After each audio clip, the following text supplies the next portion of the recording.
Hello. Welcome to animatedteeth.com and our page that explains how to identify canker sores through their different stages of formation. In this video we'll share pictures, graphics, and checklists taken from our website that make it easy to figure out if what you're experiencing may be a recurrent minor aphthous ulcer. Which, by the way, is the formal term your dentist uses for routine canker sores. When it comes to identification, there are three primary issues to pay attention to.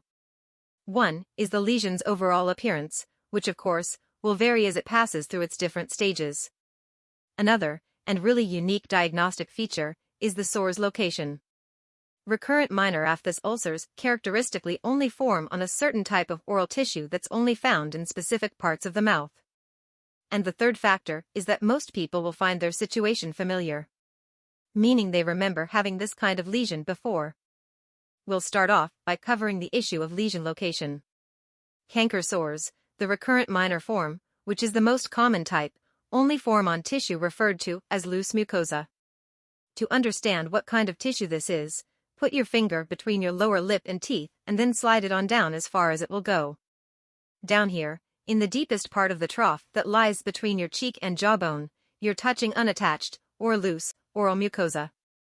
The word mucosa as used here means skin tissue that lines the inside of your mouth. If you look in a mirror, you'll find that the same kind of loose tissue lines the entire inside of your lips and cheeks. And on the jawbone side, you'll probably find that it only runs about halfway up. Then, closer to and surrounding your teeth, you'll normally find that the loose tissue transforms into a very dense and tightly bound type of gum tissue, which, correspondingly, dentists refer to as attached mucosa. Loose mucosal surfaces are only found in certain locations in the mouth. This includes the inside of your lips and cheeks, the floor of your mouth, the underside of your tongue, your soft palate, and the area of your tonsils. So, if the sore you've noticed is developing somewhere else, it probably isn't a routine canker ulceration.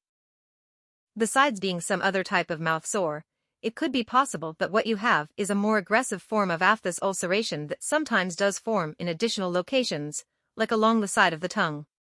But in regard to distinguishing recurrent minor aphthous ulcers, the common, routine form of canker sore, forming on loose mucosal surfaces, is the diagnostic rule. As far as appearance goes, when you first feel the tingle of a canker sore starting to come on, you may not be able to see much of anything. At most, you might discover an area of slightly raised reddened skin where your sensations are coming from. So, during the early stages of development, like the first 3 days or so, aphthous ulcer identification still leans heavily on the location factor. With time, more fully developed canker sores do take on a very characteristic appearance. These two pictures show examples. What you're looking at is a shallow sunken ulceration in the surface layer of the skin that has developed a gray-white pseudomembrane. That means a non-attached covering that just lies on the sore surface and is easily dislodged. It's made up of leftover debris from the inflammatory process that created the ulceration. Surrounding the lesion, you'll see a reddened border that's an indication of the inflammation process going on inside the area it encompasses. Outside that ring, the adjacent tissues will look pink and normal. Additional identifying characteristics include a small size, only 1/4 of an inch across or so. Usually, just one sore will form at a time, although an outbreak of a few simultaneously is not uncommon. And, yes, canker sores are painful when touched or bumped. So, expect that and be careful with your lip movements and activities, like eating. Usually after 3 or 4 days, the level of pain they cause diminishes significantly. Also, routine canker sores are just a local phenomenon.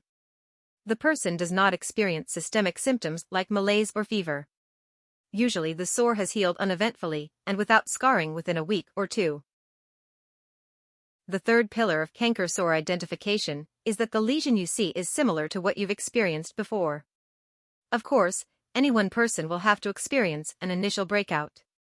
But after that, you can expect sores to recur sometime in the future. This might be on the order of a few times a year, but, of course, everyone's mileage will vary. We have an associated page that discusses triggers and factors that tend to correlate with canker sore outbreaks and their frequency, like certain foods, stress, product ingredients, genetic factors, etc., so look for it.